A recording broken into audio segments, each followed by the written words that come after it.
Councilor Van Osten, you mentioned commuter rail there, and I think some people in the room are probably old enough to remember when New Hampshire did have a commuter rail connection to Boston, which it lost in the 1980s when federal subsidies were cut.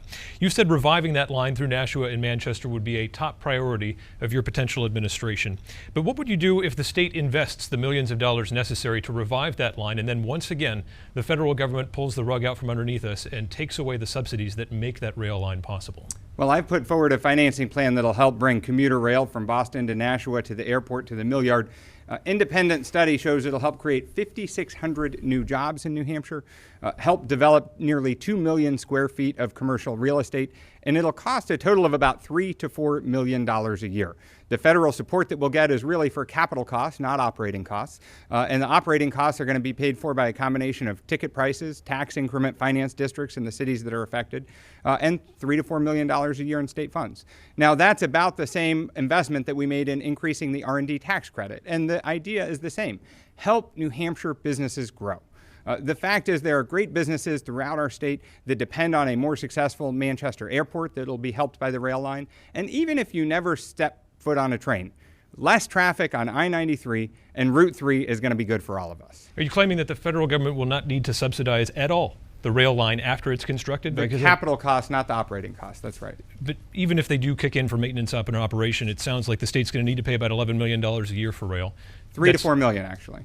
That's well, absolutely it's $10 to $12 million a year was the estimate from the New Hampshire Rail Transit Authority. So it is, but that, Adam, just to be clear, that's the cost estimate. That doesn't include revenue for things like ticket sales or parking. So the net operating cost is about $1 million a year. The state would still be subsidizing to the tune of about $10 per rider. Is Sure. Is that appropriate? I think investments that help bring 5,600 new jobs to the area are critical.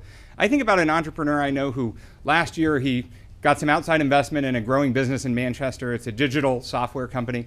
And his job was to grow from 10 to 15 employees, but it came with the self-imposed contingency: find 4 software engineers within 90 days or move your company to Boston. He tells me if we had rail, they would have been able to move that much quicker. The fact that investors are even saying you might need to move to Boston because of the workforce there should be an alarm bell. We need to make investments in moving our economy forward. Councilor Sununu, you've opposed rail projects routinely, or the thought of the rail project. Is that not somewhat short-sighted, though, given the environmental and transportation concerns? That why shouldn't we provide that extra option to commuters? Well, let's understand, leadership is about priorities. When you have 153 red-listed bridges in this state, 2,000 miles of poorly to very poorly paved roads. We haven't finished I-93. The Sarah Long Bridge just broke a couple months ago. To spend $350 million on a boondoggle project as rail, we could fix every red-listed bridge for that amount of money. And this idea that it's going to drive jobs in is an absolute myth. Look at the Downeaster. One of the most successful trains in the country is the Downeaster. Runs right by my house in Newfields. And when we take it down into Boston, the state of Maine is paying 50% of that subsidy. They pay over $10 million a year for that train. And has it driven the initial projections was it was going to drive jobs into southeast New Hampshire. It was going to drive jobs into Maine. There's not a single person getting off that train to go to work in the morning. You know how I know? Because the first train doesn't even arrive till 10:30. So Colin can talk about all these jobs that are going to be created, but it's an absolute myth. Ways to look forward. If we want to look at the train, let's look down the line. Let's be smart. Maybe we create intermodal transportation systems where the track may go 20, 25 years down the road. But right now, we have real needs in our state. Colin wants to pander to the train fanatics. I want to make sure that the people of the state are driving on safe roads, viable roads, that will propel our economy forward. We're out of time. Take 30 seconds. Yeah, I'd like to respond to that. The train fanatics are people like the Manchester Chamber of Commerce, the Nashua Chamber of Commerce, business leaders who want to see their businesses grow. Those are important investments that we need to make. As important as it has been that we accelerate I-93 expansion, which I have fought hard to do. Important that we invest in improving the Pettingill Road area around the Manchester Airport, because we've seen great companies like Pratt Whitney and EFI have plans to locate jobs there. Those are the sort of investments we need to make to move our state economy forward. So why aren't there new jobs in Dover or Exeter Dover or Durham? actually is the fastest growing city in New Hampshire. Yes, from the train?